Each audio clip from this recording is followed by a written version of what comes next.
Many of us have sensory kids who will do homework more quickly when they're cozy and secure. We used to light scented fall candles and let Casey wrap up in comfy blankets to do his work. I guarantee you and your kids will create so many wonderful memories wrapped up together in the Cozy Earth Bubble Cuddle Blanket. Moms love that it's stylish. Kids love the heavenly softness. Look, this bubble cuddle blanket, you're going to have so many great talks under this blanket, even with teens. But don't let your kids have all the fun.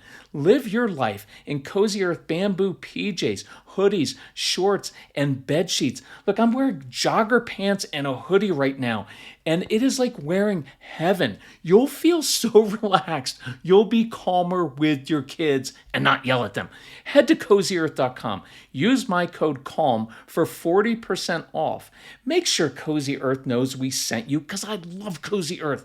Make your home extra cozy this school year. That's CozyEarth.com and use code CALM for 40% off. Oh, I can tell autumn is coming because our home is filled with the aroma of soups and warm comfort food for those chillier nights. I love this time of year. Last night, we went to Wayfair.com to check out Dutch ovens and crock pots.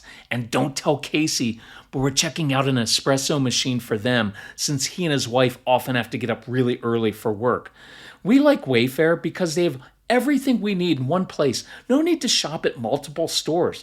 You get furniture, cookware, appliances, bedding, and decor all in one place, so we can quickly find what we need, discover some new ideas, and get things shipped to us fast and free, all for a really good price. Cozify your space with Wayfair's curated collection of easy, affordable fall updates, from comfy Wayfair recliners to cozy bedding and autumn decor. Find it all for way less at Wayfair.com. That's Wayfair.com. Wayfair, every style, every home.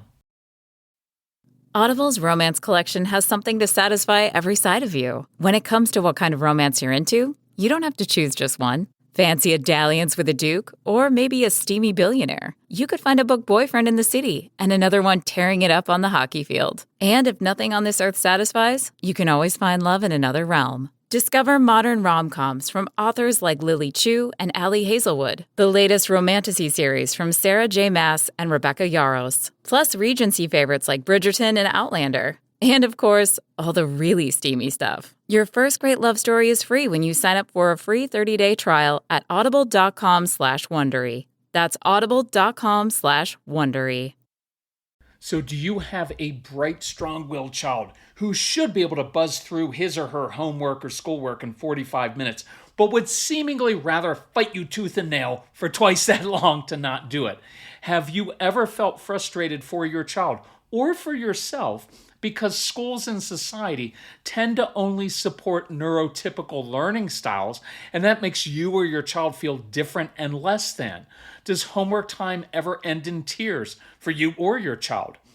And you know this, saying in a frustrated voice, you know what, if you would just focus, you'd be done in 45 minutes instead of it taking 3 hours, is not motivating for your child. You've tried bribery, threats, pleading, and consequences, and nothing seems to work. So let's try using their brain's natural powers to make this a little stressful. That is what we're going to discuss on today's episode of the Calm Parenting Podcast. Welcome, this is Kirk Martin, founder of Celebrate Calm. You can find us and our back to school sale at CelebrateCalm.com.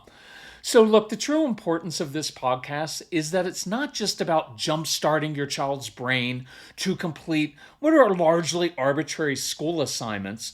The more important part is understanding how your child's brain works best and teaching that to your child. See, this is the brain they will have the rest of their lives.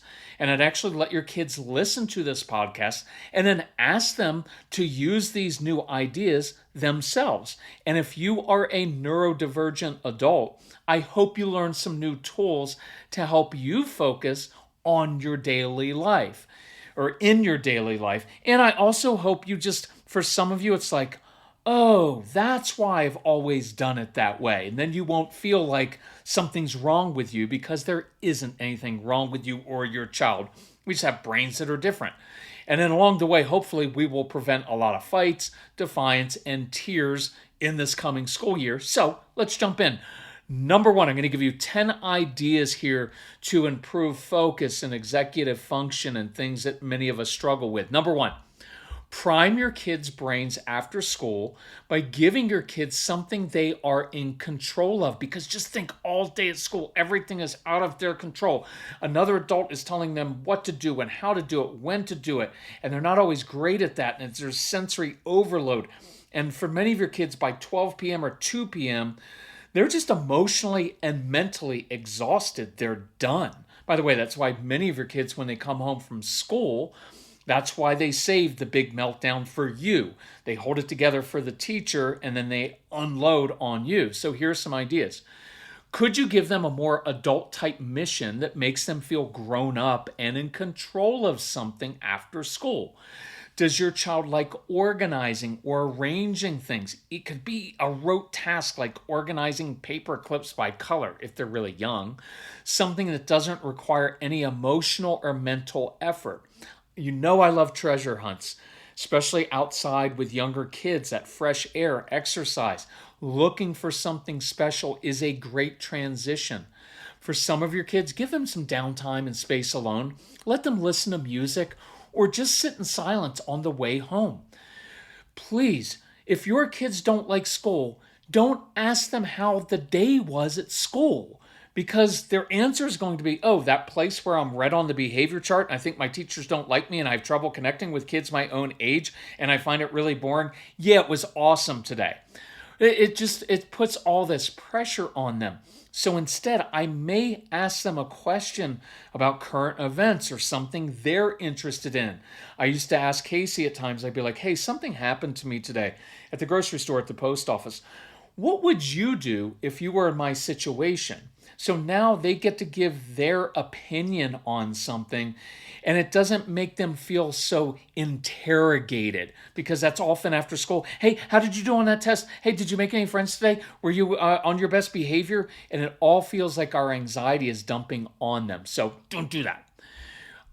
If you can, could one parent or even a grandparent leave an envelope every day with a special mission inside, completing some special project or secret mission for the other parent?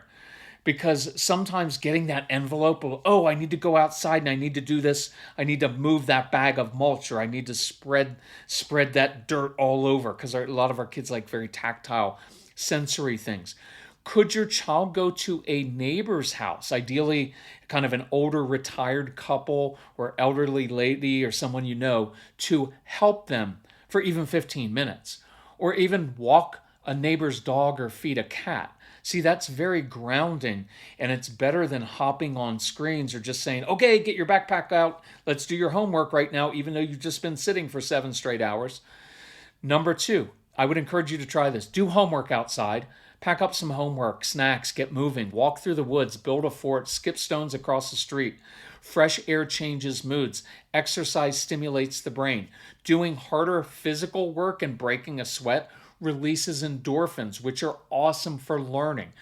Your kids are not going to want to go outside all the time, so you have to lead them there. Make it fun, make up games, let your little landscapers do some yard work. Sometimes when kids would help me shovel mulch and plant things, and then they'd sit in the dirt and do their homework. Sometimes we lived in this little planned community, and they had these like drainage ditches in our neighborhood, but I told the kids it was a sewer, and we had to like climb down in them under the ground where it was kind of dark. They loved that. You know why? Because it was weird. It was different. We weren't supposed to be there. And so we go down there with flashlights and do schoolwork. It was different. It stimulated the brain. I used to love, I'd take kids, we'd ride bikes to a construction zone where they're building houses or buildings, and we would watch the diggers, and we would ride our bikes there. Look, get outside and do different things. You can do schoolwork in so many different places if you have that flexibility. Throw a blanket on the lawn and just do it there. That's just a lot better than standing over them at the kitchen counter, putting all that pressure on them. If you're in Minnesota and it's really cool, then take some schoolwork out inside the igloo that you built. Okay, number 3, Manage their energy, not their time. This is a really crucial insight for our kids and for us as adults who have these kind of brains. Traditional time management tends to be linear. It doesn't work for people like us. People with our brains tend to work in spurts. We hyper-focus. We work on momentum. I have days where nothing's really clicking that well, so I focus on more mundane projects that don't require as much thinking or emotional energy. But then I'll hit a mode in which my brain is super focused, and sometimes I'll write 3 or 4 podcasts in a couple days. When I'm putting together a new program, I'll often condense a week's worth of work and thinking into 3 days. Help your kids understand and recognize this pattern inside. It is a superpower in life. Learn how and when your most challenging child focuses best. It may actually be early in the morning before other people are up. It could be after exercise. We used to do a lot of homework at the ice rink after Casey had practice. If your child is crushing it in math one day, well, just keep going with that if you can. Do 3 days worth of math work that day. It's kind of unnatural and difficult to switch back and forth between 5 different subjects in a day. I tend to work best on weekends when everyone else is often more chill because I pick up on that energy. It's why teens often like staying up late at night to do work. The world slows down. It's quieter. The parents aren't talking to me late at night. Casey and I use this insight all the time. Look, I'm actually writing this and recording it on a Saturday after a morning hike. I know my brain feels focused now, and I'll do mundane, non-thinking work later. So put some time into teaching your kids how to manage their energy, not their time. And I encourage you, if you have our programs, go through the ADHD University program. We go through this in much more detail. It's extremely helpful. And I'd actually encourage you, send us an email. We can, if you have our programs, we can send this one to your child's teacher. And I'd love for your kids to listen to it as well. Number 4, use time compression to your advantage. This is important as kids get older because sometimes parents say to teenagers, no, you can't get a job because you need to focus on homework. But older kids, honestly, they've got from like 3 p.m. to 11 p.m. or midnight or 1 a.m. for many of your kids to get homework done. And so it's actually too much time in a sense. But if they're involved in a sport, drama, club, or have a job, that compresses their time. And I noticed the power of this when Casey was traveling with me for live events. We'd roll into a new town at, say, 5:47. We'd go right to Panera. We now had 43 minutes to eat and get our work done before leaving for the live event. And what I discovered was that definitive time limit, compressing the time that Casey had to get writing assignments done, helped him focus better. It was a defined time limit, so he knew it wasn't going to last forever, and it forced his brain to hyper-focus. It also worked because we were eating, listening to music. There was activity going on in there, which was stimulating for his brain. And the rhythm from eating and music actually creates rhythm in the brain. All of that was very stimulating. And I use this for myself all the time. I give myself a defined time limit to work on a podcast, as I am at this moment. So use that at home. You can even jumpstart your child's brain and get a success by saying, okay, in the next 17 minutes, let's knock out this assignment. Play some music, get some movement. And look, I'm a realist. Some of your kids are so resistant, you could do the following. Hey, don't tell anyone, but we're going to do this worksheet together, and we're knocking it out in 17 minutes. You do the odd problems, I do the even ones. And you do it together. And it's like, well, isn't that cheating? No. When you are doing the even math problems, you're showing your work and teaching. Plus, you're just getting it done, and that's called being smart. Okay, number 5, we just alluded to this, using rhythm, music, chewing snacks, tapping pencils. Your kids have very busy brains, and they don't always feel that organized inside. It's kind of like thoughts and feelings and ideas are tumbling around like socks in a dryer. But now you introduce rhythm through music and chewing and tapping pencils, and that creates rhythm in the brain. It can help your kids focus better. So I would experiment with allowing your kids to listen to music. And for many of your kids, it's not classical music, it's really intense music, which I'm actually doing right now as I write this because it can help with writing projects and other subjects. Let your kids eat their snack while doing schoolwork instead of it being, hey, why don't you have a snack and then we'll do your schoolwork. Chewing things brings blood flow to the brain. It's relaxing, it helps with anxiety, and it creates rhythm. And if you can, experiment with all these things. Your child can stand at the kitchen counter, rocking back and forth, because that's rhythm, chewing on a snack, listening to music while doing schoolwork. Just try it. In classrooms, sometimes we used to put a sponge on a child's desk and they could tap the sponge. That way they're getting the rhythm of the tapping without making the noise. So now we can combine this with movement for some other really creative options. What's your dinner personality? Do you start thinking about dinner before lunch or do you wait until the last minute? In case you're wondering, I'm the first. And then I either get excited if I already know what we're having, or it's like, oh, what are we going to make? Do we have what we need? Regardless of your dinner personality, HUNGRYROOT will get you excited about dinner because they take care of the planning, the shopping, and preparing will usually take you less than 15 minutes. And HUNGRYROOT meals, they're so good. Plus, the longer you use HUNGRYROOT, the better it gets because HUNGRYROOT is learning what you like and offering you personalized choices from their 15,000 recipes. You're not going to get bored. HUNGRYROOT will get you excited about dinner no matter when you start thinking about it. Take advantage of this exclusive offer. For a limited time, get 40% off your first box plus get a free item in every box for life. Go to hungryroot.com/walking. Use the code WALKING. That's hungryroot.com/walking, code WALKING to get 40% off your first box and a free item of your choice for life. hungryroot.com/walking, code WALKING. I bet your family's just like ours. Life gets so busy we don't always have time to grocery shop or cook. Thanks to HUNGRYROOT, we shop on our own schedule and we make healthy home-cooked meals in about 15 minutes. HUNGRYROOT eliminates the indecision, those last-minute runs to the grocery store when you're tired or settling for expensive carryout, and replaces that with healthy, delicious meals that even your picky kids will love. And they only take minutes to prepare, leaving more time to enjoy your kids. Last night, we devoured the chicken curry bowl with stir-fry veggies. Boom! Delicious meal, 13 minutes of prep time, no waste, simple cleanup, more stress-free family time.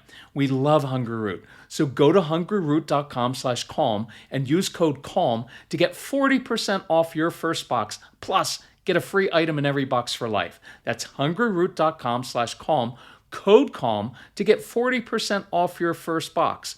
hungryroot.com/calm, code CALM.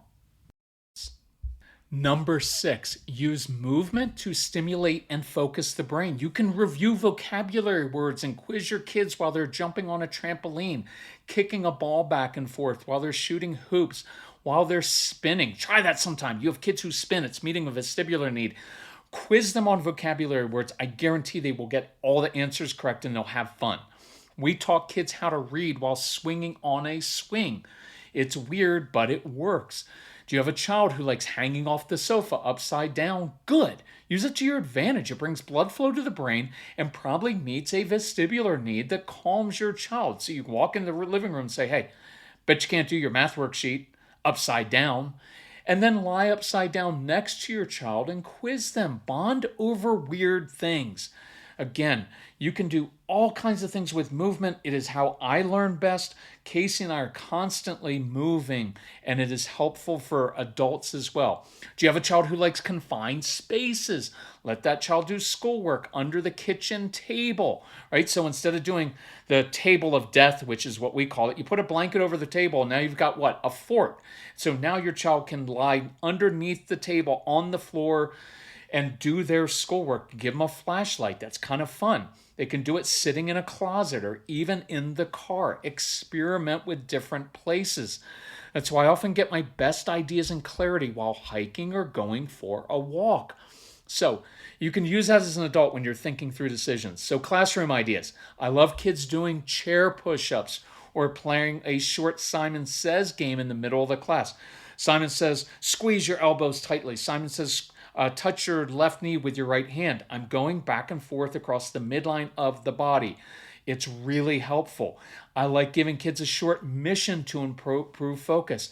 Oh, hey, could you help me out? Could you carry this heavy red backpack next door to Miss Johnston's classroom and bring me back the blue backpack? See, I just gave him like 30 seconds to get some movement, but it really helps because I meet sensory needs, give a specific mission, and then I give kids a few seconds to move. And I can do a whole podcast on classroom strategies if you want. Just email us and let me know.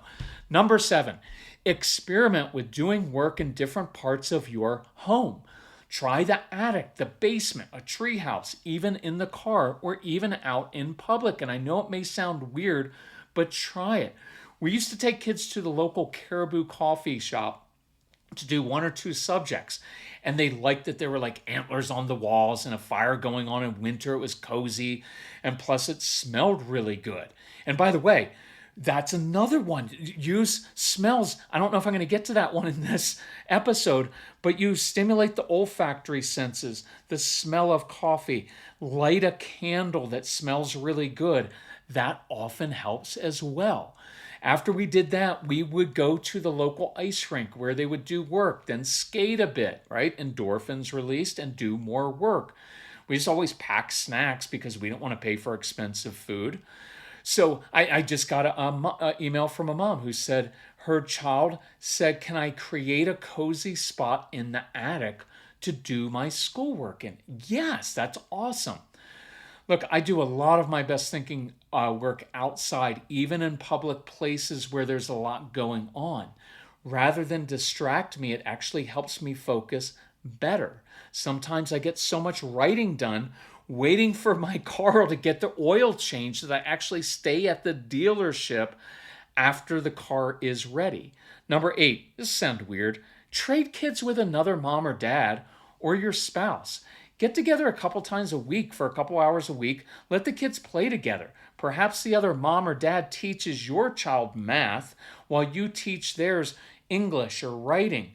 Or if you are the parent who usually does homework with the kids, have your spouse take over the job routinely. Then your kids get to listen to someone with kind of a fresh perspective and a different voice. Sometimes getting up early in the morning while one of the parents is up and doing homework before everybody else is up can be really effective. Number 9, find an older couple in your neighborhood or community to help you. And I know you're going to resist this at first, but think about this. You have this older couple you know, and they've already raised their kids. They're safe. They're patient. They miss having their kids around. And they don't have to like put your kids to bed and feed them and make them brush their teeth or any of the hard stuff. Some of you even have retired school teachers in your neighborhood. Use them. Just simply ask them. Say, hey, I've got this one child in particular, really bright kid, but really resists me, but he's got a huge heart. He would do anything for you around your house. Would you consider doing a couple subjects with him once or twice a week? Now, I know you don't want to do this because you're like, oh, I don't want to bother them. You're not bothering them. You're looking at it the wrong way. That older couple or lady would love having your child at their house. Your child will bring energy and youth into their home. And they'll probably be wonderfully helpful and engaging because that's how they are with other adults. It gives this older couple a new mission. They'll feel good helping a frustrated mom or dad and this really bright kid. It also gives them something to talk about after being married for 45 years. And I'm telling you, it is a gift to this older couple. And if you don't try it, you're robbing that older couple of joy and purpose. Now, your child will also like being the center of attention at their home because this older couple is going to dote on and encourage and praise your child. They'll also be more patient. They'll also be tough on your child because older people don't put up with any stuff. And your child will listen to them because they aren't you. And your child will come home feeling confident and good about himself. It gives your child an opportunity to do a service project for this couple, helping them with things around the house. And if you get really lucky, the old dude is like a retired engineer or a handyman kind of guy who can teach your child how to build and fix things. And here's a side benefit. You and your compliant kids, give them time to breathe and work and have peace at home for a couple hours while your strong-willed child is enjoying his or her time with the neighbors. Try this sometime. Okay, number 10, create successes. Get small wins and affirm your child. Start with small wins. Get what you can. Let your kids read and write about something they're interested in. Do that early in the school year. Talk to the teachers and say, hey, I know you want my child to read this book or write about this topic, but they're not interested. Could we just let my child write about something they're really fascinated in? Because what we're really after is not the topic, it's the process of writing. And that way you create a success, show them how to do it. You can do other things like letting your child write letters to a cereal company asking for a refund. I used to do that as a kid.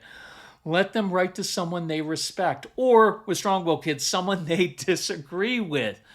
And they can, because they'll argue with them and they'll put out these great arguments about things using critical thinking skills.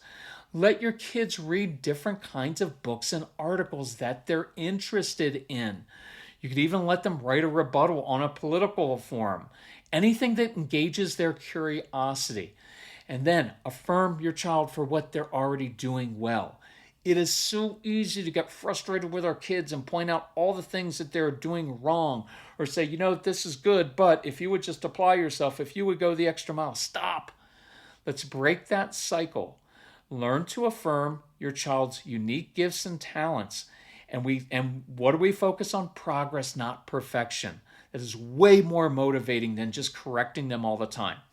Bonus tip, do a late night bonding homework time with your teen or tween.